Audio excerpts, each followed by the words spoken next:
शांति शांति शांति।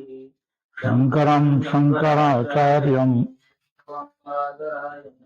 सूत्रभाष्यकृतौ वन्दे भगवन्तौ पुनः पुनः। ईश्वरो गुरुरात्मेति वेदविभागिनी व्योमवद्व्याप्तदेहाय दक्षिणामूर्तये नमः। ॐ शान्ति शान्ति शान्ति।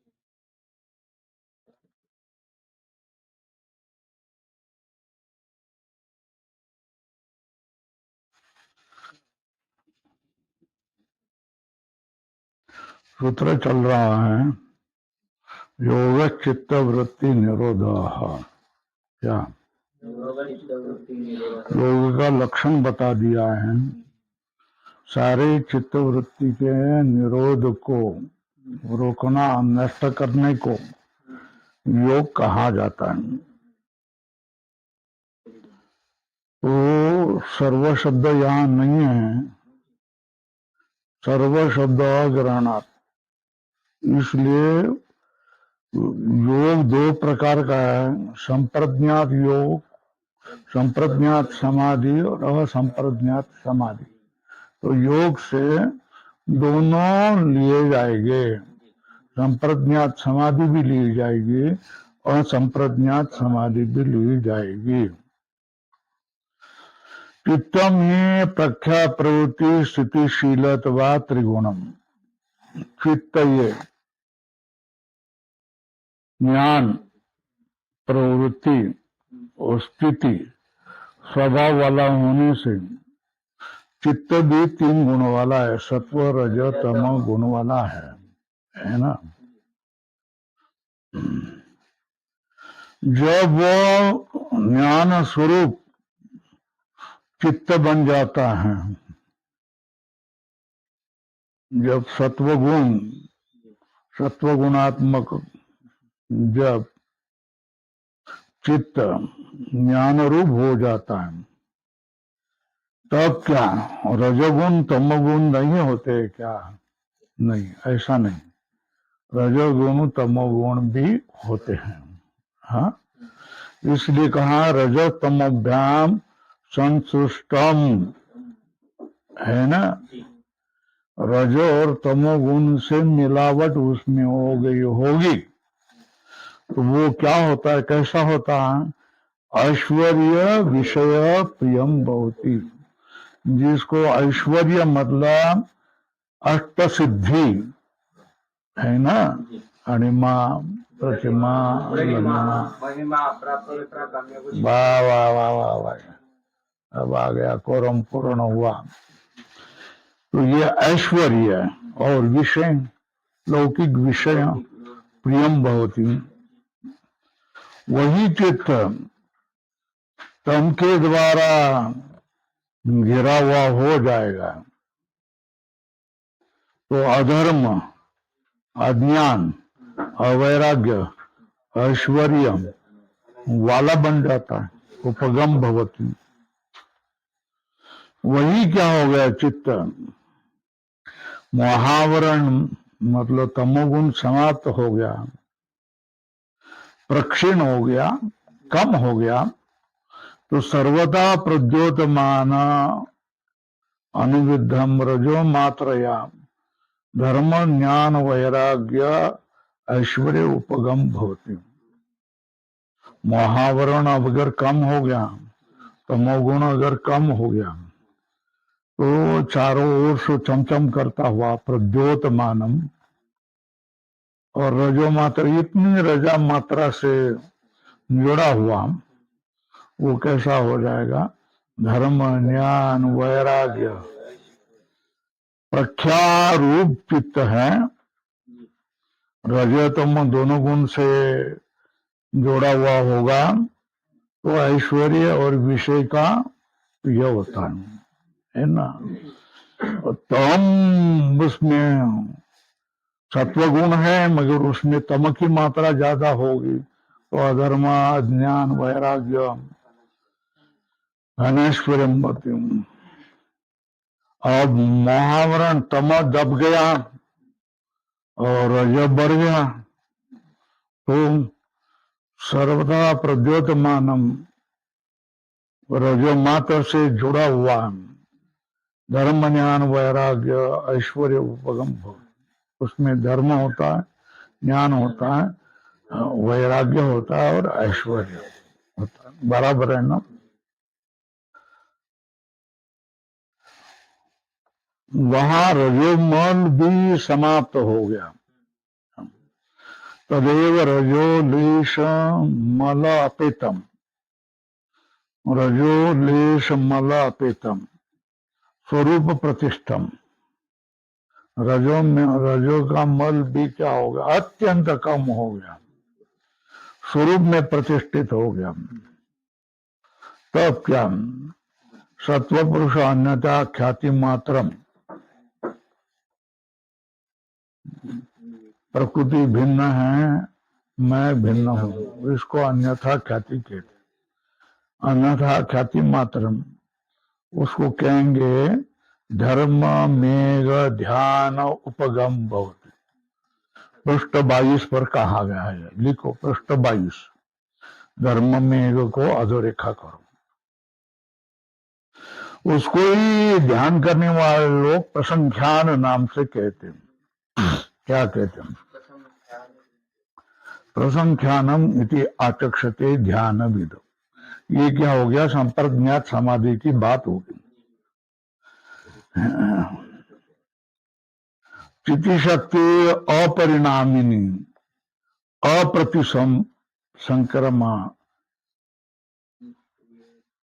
दर्शित विषया शुद्धा च अनंता च सत्वगुणात्मिका च यम अतो विपरीता विवेक ख्याति रीति। क्या चित्त शक्ति कैसी होती है? अपरिणामी, एक। दूसरी अप्रतिसंक्रमा, दूसरे में न जाने वाली होती है। दर्शित विषय, प्रकृति ने उसको विषय भोग किए हुए हैं, ऐसे हम। शुद्धा,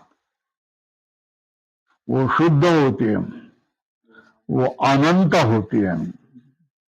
और सत्व गुणात्मिका च यम,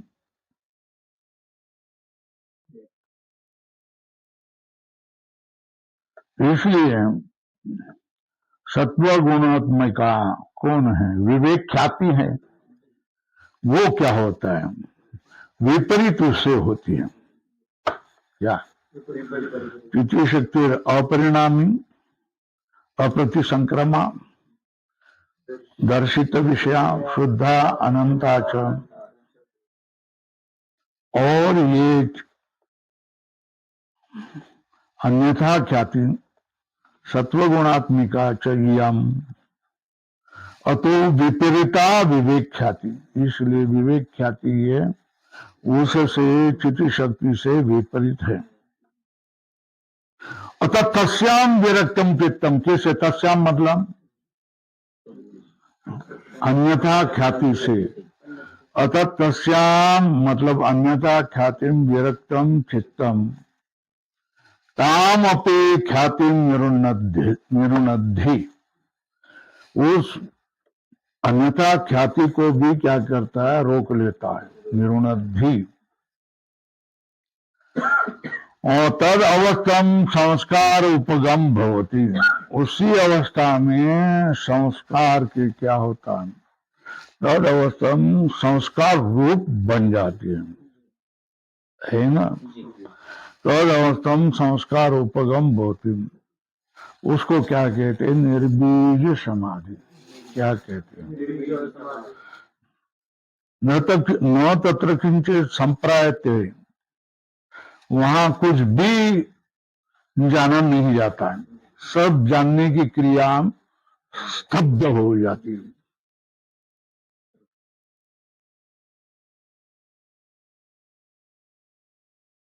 ये देखो ना, छूट जाती है। यहां मैं देखने वाला हूं, मैं देखना हो रहा है, ये देखा जाने वाला है, ये बात नहीं होता है। ये जो देखने वाला ही क्या होता है, देखने दृश्य रूप हो जाता है। और बस अब कोई अंतर नहीं, त्रिपुटी नहीं, ज्ञेय ज्ञाता ज्ञान है ना, प्रमेय प्रमाता प्रमाण, ये नहीं, कर्ता करण और कार्य, ये इसको त्रिपुटी कहते हैं, है ना। ये त्रिपुटी वहां रहती नहीं।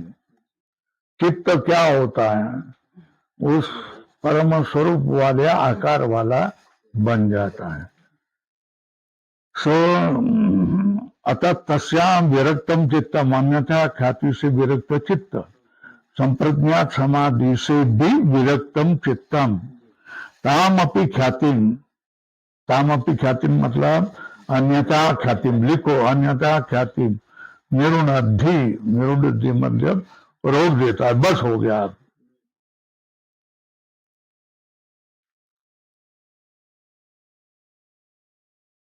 तो उसी अवस्था में संस्कार उपगम, संस्कार रूप वो हो जाता है।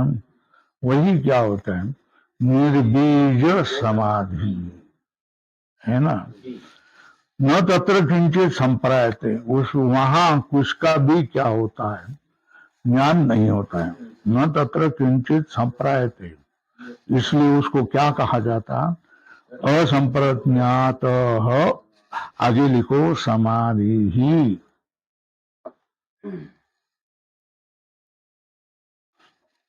वेद स योग चित्तवृत्ति निरोध थी।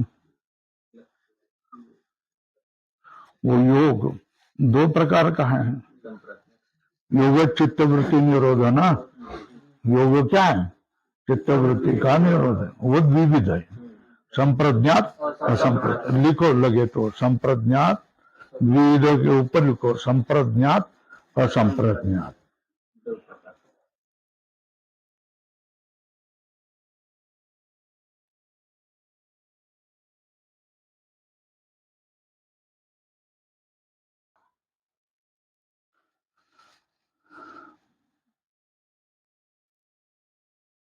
चित्त अगर वो समाधि में लग गया है, चित्तवृत्ति निरोध में लग गया है, तद अवस्थे चेतसी, निरोध अवस्थे चेतसी, लिखो तद अवस्थे मतलब विषयाभावात, विषय न होने से, बुद्धि बोधात्मा पुरुष, बुद्धि के बोध रूप पुरुष, किम स्वभाव, उसका स्वभाव क्या,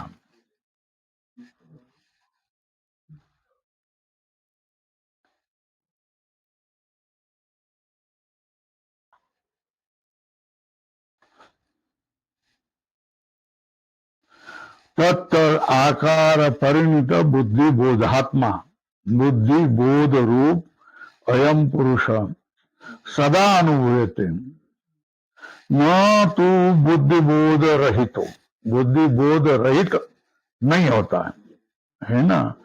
अतो अस्य पुरुषस्य, इसलिए इस पुरुष का स्वभाव का है, क्या है, बुद्धि बोध स्वभाव, सवितुर इव प्रकाश, तुम्हारे पास नहीं है ना। जैसे सवितु का प्रकाश है ना, उसी तरह इस पुरुष का स्वभाव क्या है, बुद्धि बोध स्वभाव, तद अवस्थे चेतसी, विषयाभावात, विषय न होने से, है ना, बुद्धि बोध रूप पुरुष रहता है। वो कैसा रहता है, बुद्धि बोध रूप पुरुष, उसका स्वभाव क्या है ना। तब उसका स्वभाव क्या है, बोलते तदा द्रष्टुर स्वरूपे अवस्थानम, ये स्थिति है। क्या अवस्थानम मतलब स्थिति, ऊपर लिखो अवस्थान के ऊपर लिखो स्थिति। उस अवस्था में बुद्धि बोधात्मा पुरुष जब बनता है तब दृष्टा का अपने स्वरूप में ही अवस्थान हो जाता है, ऐसा बन जाता है। बुद्धि बोधात्मा कौन दृष्टा बन जाता है स्वरूपे अवस्थानम।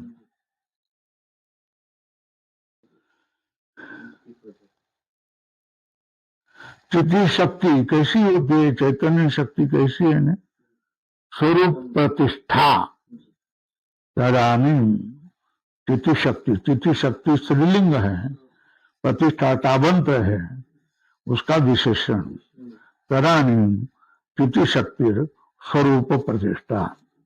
इस अवस्था में है ना विषय आदि कोई नहीं होगा।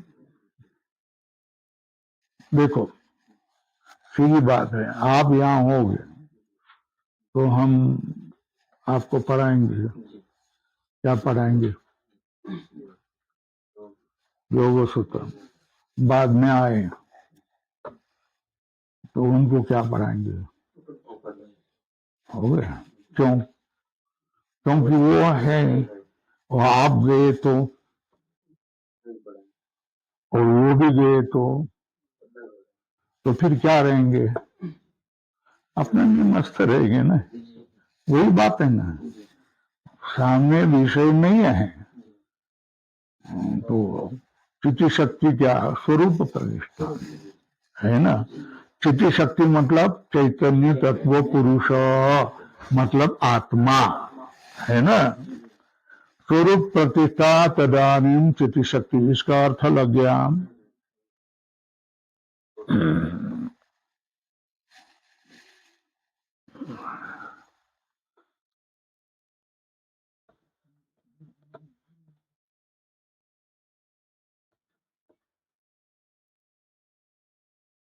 जब रात में हमारे सामने कोई विषय नहीं होते तो चैतन्य शक्ति कहाँ होती है, हम अपने में ही चले जाते हैं ना।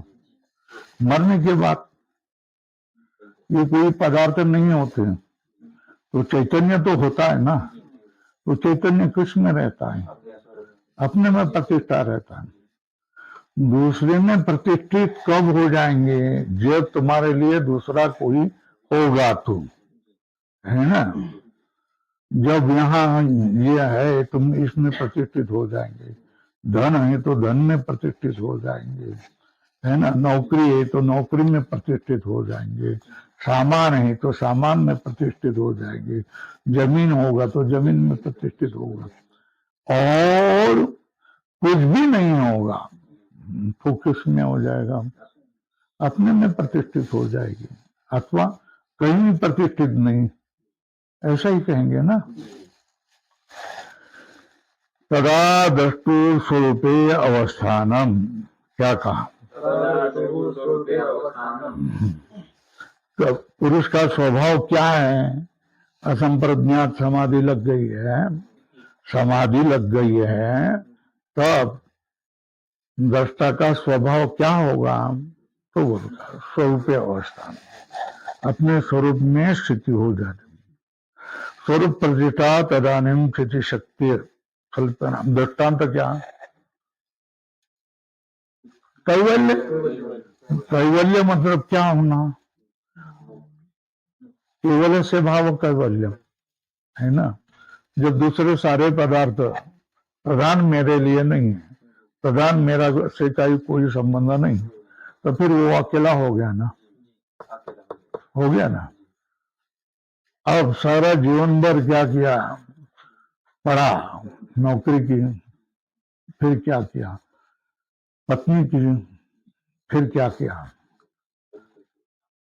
पुत्र हो गए, पुत्रों के विवाह हो गए, फिर नातरुण आ गए।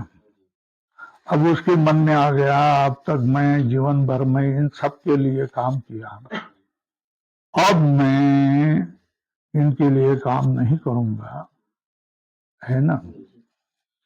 तो काम नहीं करना है तो जाओ भाई, कहीं तुमको जाना है तो तो जंगल में गया, अकेला हो गया। अब उसके पास स्त्री के लिए, स्त्री है क्या? तो उसके लिए वो कुछ काम करेगा क्या? उसका चिंतन करेगा? पुत्र नहीं, नातरुंड नहीं है ना, तो फिर क्या करेगा? अपने में रहेगा ना, है ना। अरे यहाँ कुछ न कुछ होता है, हाथ में मोबाइल होता है तो हम मोबाइल देखते हैं, है ना। बच्चे होते हैं इधर के, तो हम उनको बोल देते हैं क्या है वर्णन का, है ना। अब ऊंचे पहाड़ पर चले गए जहां कुछ भी नहीं है ना, कुछ भी नहीं, वहां भी पशु पक्षी होते हैं, पेड़ वृक्ष होते हैं, वहां भी वो व्यक्ति कुछ न कुछ करता ही रहता। समझो रेगिस्तान में भी होगा तो भी कुछ न कुछ तो करेगा। फिर भी ऐसी जगह वहां जहां रेगिस्तान भी नहीं, तो सांस तो लेगा, है ना। तो वो सांस लेना तो कायम की बात है ना, तो उसको ही स्वरूप प्रतिष्ठा है, कुछ नहीं करना है, बैठा है। सावल्य त्याग करू चेष्टा, है ना। स्वरूप अवस्थान, स्वरूप अवस्थान समझ में आया। दूसरे के संपर्क में आए तो हम कुछ न कुछ करते रहते हैं, दूसरे के संपर्क में नहीं हो तो कुछ नहीं करेंगे। अपने लिए तो कुछ तो करना पड़ेगा ना, स्नान, शौच, मुखमार्जन, ये तो भोजन, ये करना पड़ेगा ना, यही करेंगे। घने जंगल में जो अकेले बैठे रहते हैं वो ये संत, वो क्या करते हैं? वैसा ही करते हैं, क्या अपने स्वरूप में स्थिर रहते हैं, है ना। यथा कैवल्य, कैवल्य उदाहरण दे दिया। कैवल्य मतलब सब जगत की सारी परिस्थितियां समाप्त हो जाती हैं, तब अकेला रहता जाता है ना, अकेला काम करता है। व्युत्थान चित्ते तु सता सती तथापि भवंती न तथा। व्युत्थान चित्त मतलब समाधि से बाहर उठना, उसको व्युत्थान कहते हैं। क्या उठना मतलब व्युत्थान है ना, विशेष रूप से उठना मतलब समाधि के बाहर आकर लोक व्यवहार में लग जाएगा, इसको क्या कहते हैं? लिखो, व्युत्थान मतलब समाधि से बाहर लोक व्यवहार, इसको कहते हैं व्युत्थान।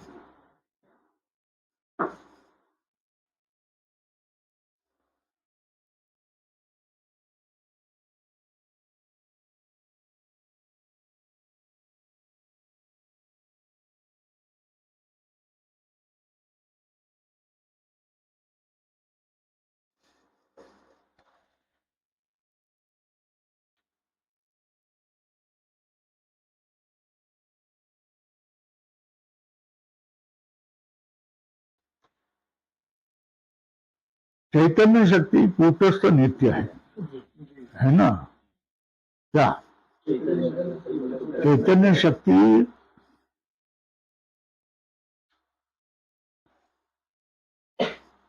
कूटस्थ नित्य शक्ति है,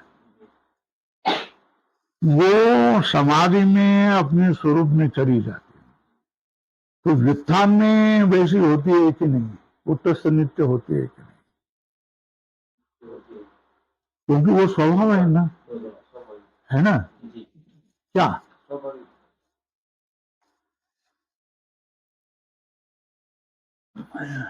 हम कूटस्थ नित्य ही है, हम सब कूटस्थ नित्य है। अपना ये कूटस्थ नित्यपन हमको समाधि में समझ में आ जाता है कि हम अकेले हैं और बाकी जगत का कुछ भी नहीं है ना। मगर हम व्यवहार में होंगे तो हम क्या कूटस्थ नित्य नहीं होते हैं? क्या होते हैं? ये समझ में आया ना, होते हैं। फिर लोक व्यवहार के कारण लोक व्यवहार कौन करता है? इंद्रिय, मन, बुद्धि, काया, ये सब करते हैं ना, तो उनके साथ जुड़े होने के कारण वैसे होने पर भी वैसे नहीं है, ऐसा हमको लगता है। ये समझ में आया क्या?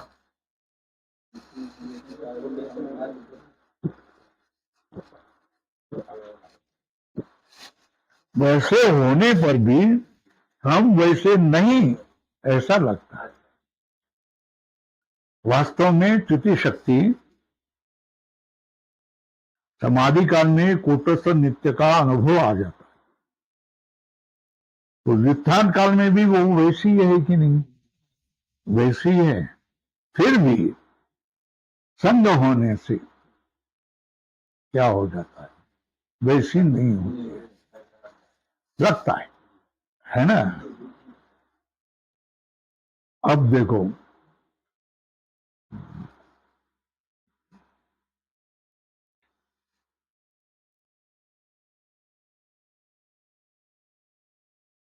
कोई वारकरी व्यक्ति है ना, वो वारकरी व्यक्ति अकेला हो तो वारकरी नमस्कार ही करेगा, और शराब पीने वाले के घेरे में हो गए तो दूसरे को क्या लगेगा? वास्तव में वो वारकरी है ना?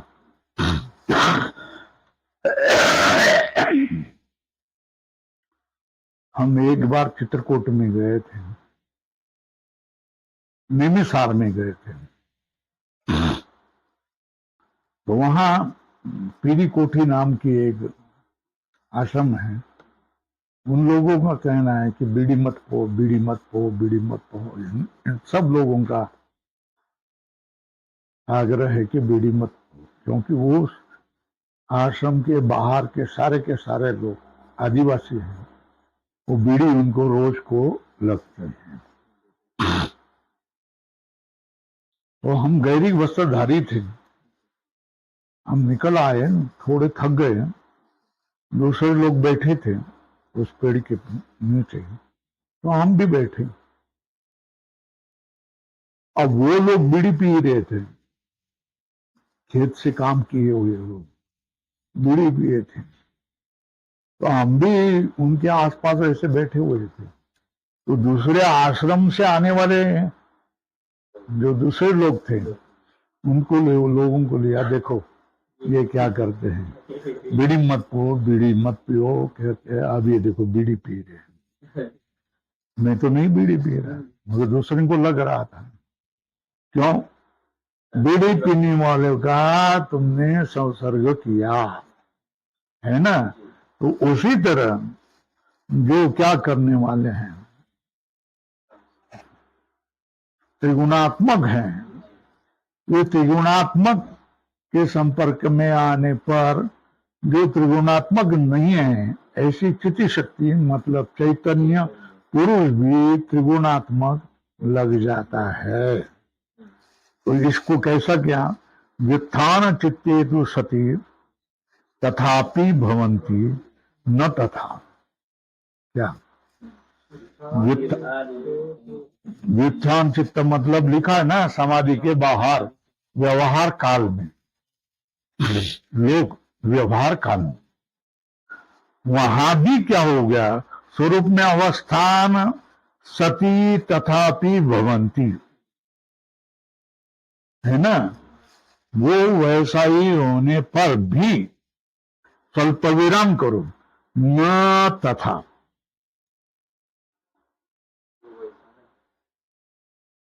वैसी नहीं है, ऐसा लगता है।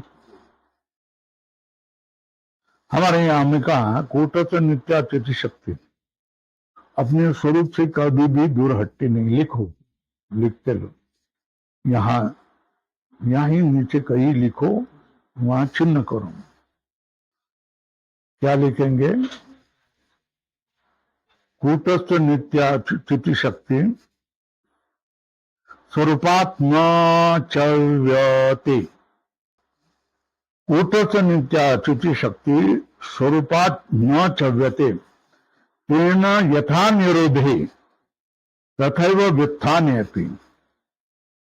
जैसे निरोध में होता है वैसी ही क्या व्युत्थान में भी वैसी ही रहती।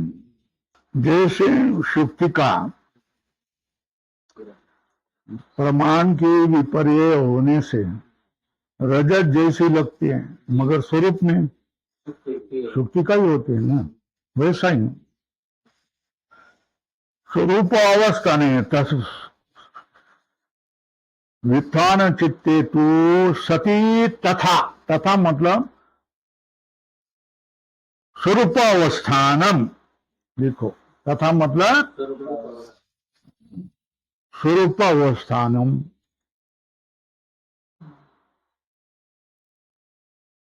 न तथा मतलब अस्वरूपावस्थानम। देखो, ऐसा लगता है बस। कथम तरी,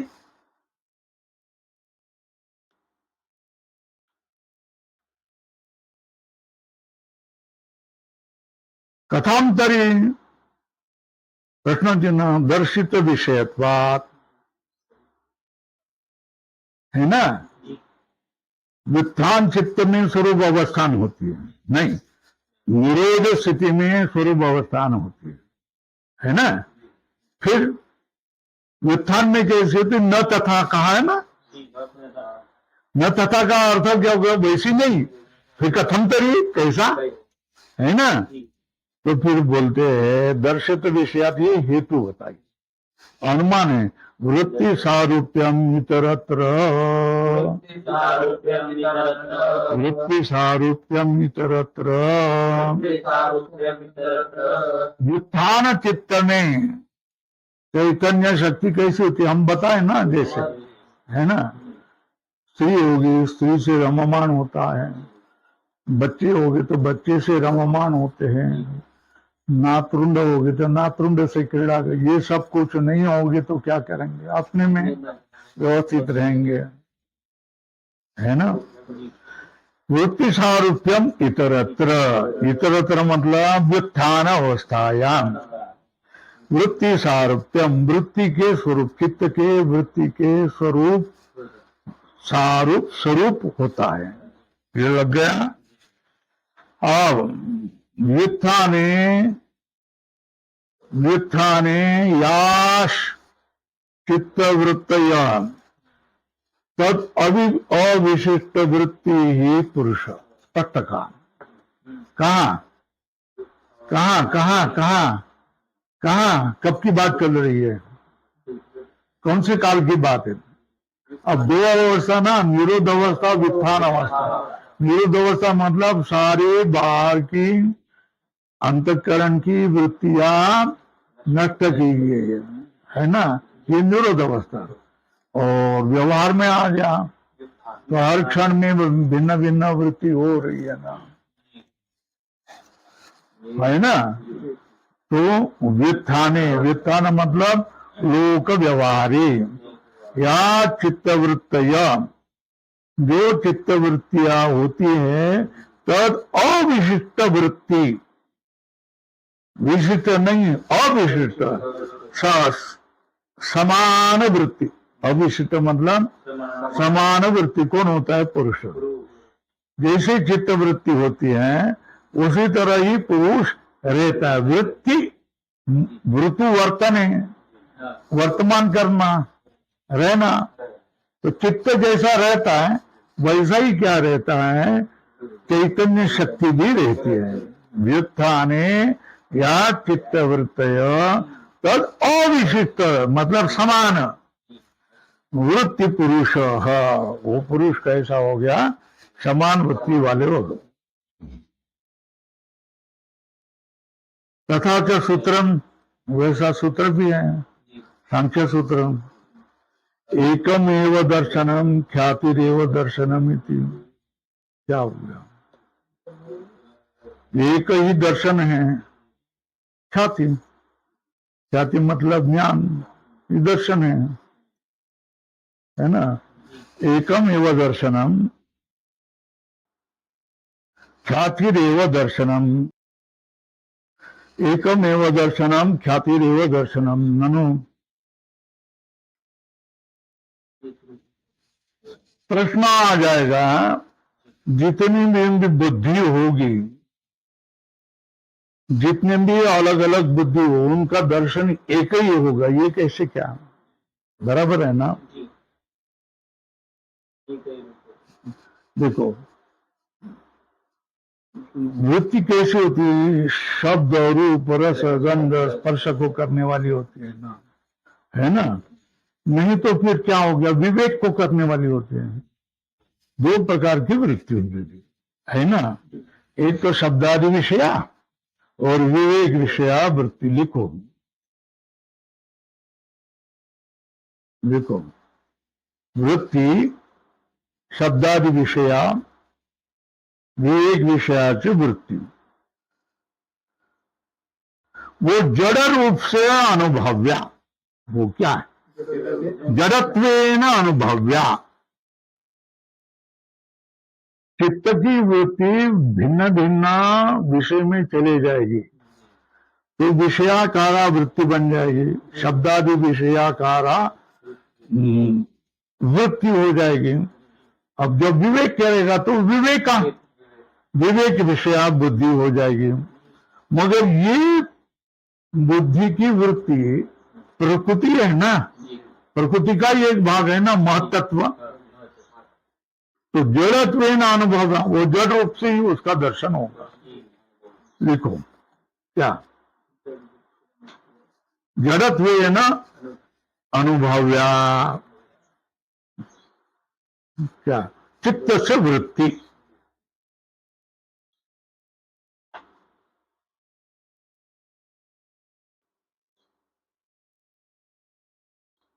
हो गया? अब ऊपर लिखो, दर्शनम ततो अन्यत। हो गया? दर्शनम ततो अन्यत। लिखो, पुरुषस्य चैतन्यम अनुभवो दर्शनम। पुरुषस्य चैतन्य अनुभवो दर्शनम।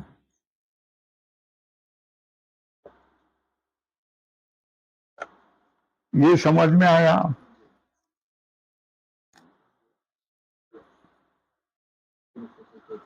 बुद्धि की वृत्ति होगी, बरोबर है ना? तो बुद्धि की वृत्ति जहां जहां भी होगी वो तो रूपादि विषयक बुद्धि होगी, नहीं तो विवेक वाली बुद्धि होगी। मगर ये बुद्धि कैसी है? प्रकृति का परिणाम है ना, तो प्रकृति होगी। जड़त्व ना अनुभव, उसका अनुभव क्या होगा? वो जड़ है, ऐसा ही अनुभव चलेगा तो भी क्या हो गया? पानी चलता है कि नहीं पानी? मगर उसको जड़ मानेंगे चेतन मानेंगे? जड़ ही मानेंगे। अग्नि ऐसा ऊपर नीचे जाता हुआ दिखाई देता है तो उसको जड़ मानेंगे कि चेतन मानेंगे? जड़ मानेंगे ना। वायु इधर उधर घूमता है, तूफान लाता है, सब करता है, फिर भी उसको चेतन मानेंगे कि जड़ मानेंगे? बात समझ में आए ना? उसी तरह बुद्धि वृत्ति भी कैसी है? चित्त वृत्ति कैसी है? विषय वाली बन जाती है, विवेक वाली बन जाती है, फिर भी वो प्रकृति का भाग होने से उसको क्या माना जाएगा? जड़ माना जाएगा। जब दर्शन अंशक, जिसको मराठी में तत्वज्ञान कहा जाता है, संस्कृत में भी तत्वज्ञान कहा जाता है, मगर उसका ही पर्यायवाची शब्द कौन है? दर्शनम। क्या है? तत्वज्ञान और दर्शन एक ही। हिंदी में दर्शन शब्द का उपयोग किया जाएगा, मराठी में तत्वज्ञान का प्रयोग किया जाएगा। तत्वज्ञान ही क्या है? दर्शन ही क्या है? तत्वज्ञान है। तो दर्शन क्या है? पुरुष को ये अनुभव आना कि मैं चेतन हूं। क्या? मैं चेतन हूं और मैं कौन नहीं? जड़ प्रकृति नहीं हूं। जड़ प्रकृति अलग है, मैं चेतन हूं। इसको क्या कहते? दर्शन। देखना मतलब क्या है? समझ जाओ भाई, देखना देखना मतलब क्या है।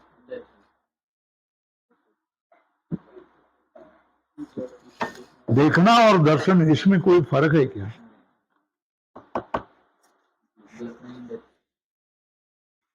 देखना और दर्शन, इसमें कोई फर्क है क्या? है, फर्क है। देखना मतलब चित्त वृत्ति है, बुद्धि की वृत्ति जाकर के क्या कह रही है?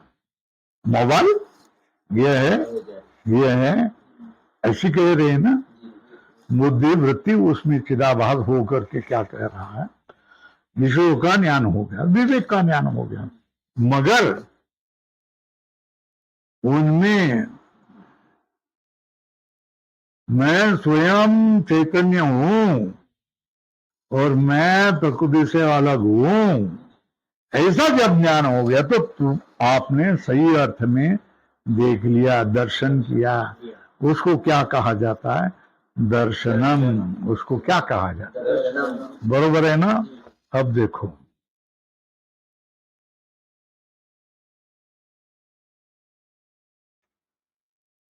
दर्शनम ततो अन्य पुरुष से चैतन्य अनुभव लिखा। क्या? दर्शन अन्यत है, पुरुष का चैतन्य का अनुभव है ना। ख्याति रेव एकम एवं दर्शन, दर्शन तो एक ही है ना। और वृत्ति तो अनेक होगी ना, मगर दर्शन तो एक ही है ना। और क्या है? ख्याति रेव दर्शनम। क्या? ख्याति मतलब ज्ञान, मैं ज्ञान स्वरूप हूं, है ना। यही दर्शन है। ये समझ में आया? देखना तो सब लोग देखते हैं, मगर दर्शन तो एक ही करता है, मतलब साक्षात्कार। दर्शन मतलब साक्षात्कार। ख्याति रेव दर्शनम। उदयो वेद धर्मिणी वृत्ति। क्या? दो प्रकार का ज्ञान है। क्या है ना? विषयों का ज्ञान है ना, वो भी कौन करेगा? चिदाभासी करेगा। वृत्ति की व्याप्त तो हो जाएगा, उसमें चिदाभास चमक जाएगा तो क्या हो जाएगा? ज्ञान हो जाएगा कि मोबाइल है ना। मगर ये जो ज्ञान है इसको ख्याति कहेंगे। क्या कहेंगे? तो उदय व्यय धर्मणी वृत्ति लौकिकी ख्याति अभिप्रेत्य उक्तम। क्या? जो ख्याति होती है ना, वो उदय और व्यय धर्मिणी होते हैं। ख्याति कैसी होती है? उत्पन्न होती है, नष्ट होती है। एक विषय ज्ञान और स्वरूप ज्ञान, ये समझ में आया क्या? विषय ज्ञान और स्वरूप ज्ञान। विषय ज्ञान तो होता है जाता है, होता है जाता है, होता है जाता है, मगर स्वरूप ज्ञान ये क्या होता है? वो स्वरूप, ये जो तुम्हारा ज्ञान स्वरूप मैं हूं, तो वो ज्ञान है वो तो उदय व्यय वाला नहीं होता। बराबर है। चैतन्य ये क्या है?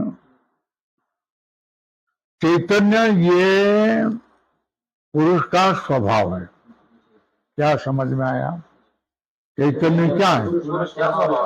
चैतन्य क्या है? पुरुष का स्वभाव है। और वो प्रत्यक्ष गोचर नहीं है, वो अनुमान के गोचर है, अनुमान का विषय। क्या? चैतन्य ये पुरुष का स्वभाव है, ख्याति का नहीं है ना। और वो अनुमान से गोचर है। और एकमेव दर्शनम ख्याति रेव दर्शन। तो दर्शन तो एक है, तो ये ख्याति का अर्थ है अन्यथा ख्याति, विवेक ख्याति, यही क्या है? दर्शन। बराबर है। चित्तम अयस्कांत मणिकल्पम। चित्त कैसा होता है? चित्त कैसा होता है? अयस्कांत मणिकल्पम, अयस्कांत मणिकल्पम सन्निधि मात्र उपकारी दृश्यत्वेन स्वं भवति पुरुषस्य स्वामिनः।